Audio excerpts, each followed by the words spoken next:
اعوذ باللہ من الشیطان الرجیم، بسم اللہ الرحمن الرحیم۔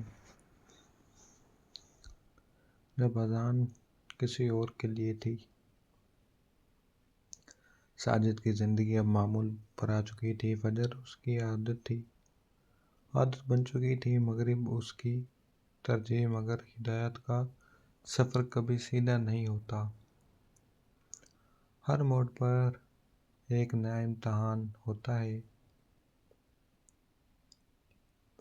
ایک اچانک خبر، ایک رات عشاء کے بعد فون بجا، عادل کا ایکسیڈنٹ ہو گیا ہے۔ ساجد کا دل دہک سے رہ گیا۔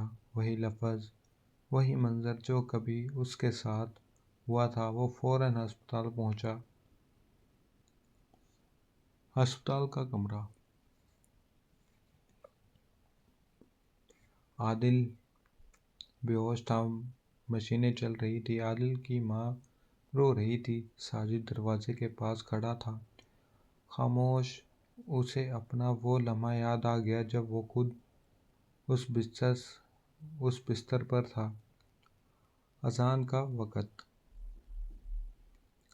اس دوران قریب کی مسجد سے فجر کی اذان کی آواز آئی، اللہ اکبر! ساجد کے دل میں کپکپی توڑ گئی۔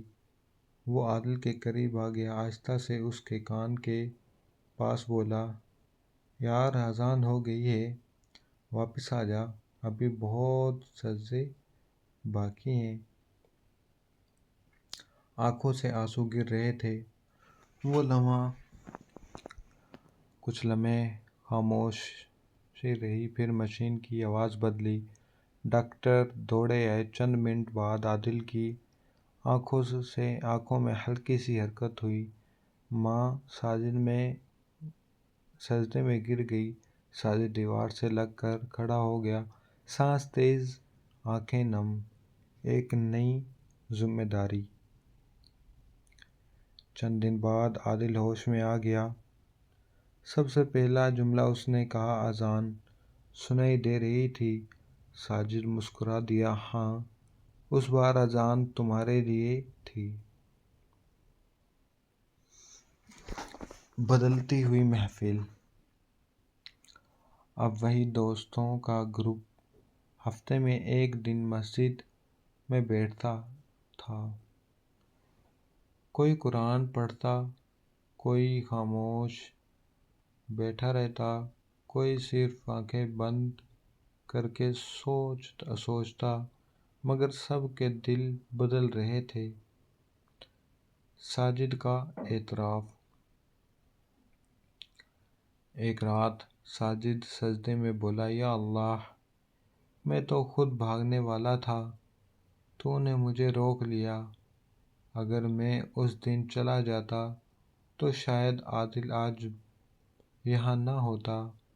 اسے سمجھ آیا، کبھی کبھی اللہ ہمیں بچاتا ہے کیونکہ کسی اور کی دعا ہماری زندگی سے جڑی ہوتی ہے۔ سبق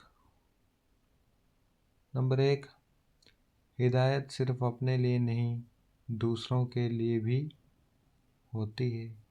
نمبر 2، اذان ہر بار نماز کی نہیں، کبھی زندگی کی پکار بھی ہوتی ہے۔ نمبر 3، جسے اللہ بچا لے وہ محض خوش قسمت نہیں، ذمہ دار بھی ہوتا ہے۔ نمبر 4، آخری اذان سے پہلے سنبھل جانا ہی اصل کامیابی ہے۔